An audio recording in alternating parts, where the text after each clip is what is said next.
அஸ்ஸலாமு அலைக்கும். எல்லோரும் எப்படி இருக்கீங்க? இன்றைக்கி வந்து ரசம் ரெசிபீஸ் நான் வைக்கல, எங்கள் ஹஸ்பண்ட் வச்சது. அவங்க வைக்கிற ரசம் செம்ம டேஸ்ட்டாக இருக்கும். எனக்கு கற்றுக்கணும்னு ரொம்ப ஆசை. ஆனால் நான் வைக்கிற ரசம் சுத்தமாக எனக்கு பிடிக்காது. ஸோ அதனால் சேவ் பண்ணதுக்காகவே இந்த வீடியோ எடுத்தேன். அதை அப்படியே உங்களுக்கு ஷேர் பண்ணுறேன். எப்படி செய்கிறாங்கன்னு சொல்கிறேன். ஃபஸ்ட்டு என்ன பண்ணணும்னா, பூண்டு, பச்சை மிளகா, கருவேப்பிலை அரைச்சிட்டு அப்புறம் தக்காளி தனியாக அரைச்சி அதில் போட்டுடணும்.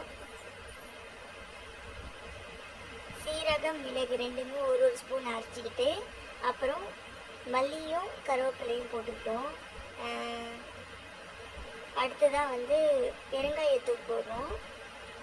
பெருங்காயத்தூள், ரசப்பொடி இதெல்லாம் சும்மா ஒரு ஸ்பூன் 2 ஸ்பூன் போட்டுக்கோங்க.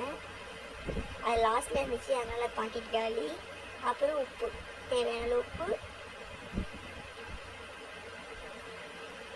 புளி தண்ணி கொஞ்சம் கூடையே வச்சு நல்லா புளி கரைச்சி, மஞ்சத்தூள் கலந்துட்டு எண்ணெய் ஊற்றி, தாளிப்புக்கு என்னென்ன போட்டாங்கன்னா எண்ணெய் ஊற்றி கடுகு, கருவேப்பிலை, அப்புறம் காஞ்ச மிளகா 2, மிளகு ஜீரகம் நம்ம ஏற்கனவே அரைச்சதையும், பச்சை மிளகா, கருவேப்பிலை, பூண்டு இதை அரைச்சதுலையும் ரெண்டுத்துலேயும் கொஞ்சம் கொஞ்சமாக தாளிப்புக்காக எடுத்து வச்சுக்கிட்டு தான் நம்ம அதில் கரைக்கணும்.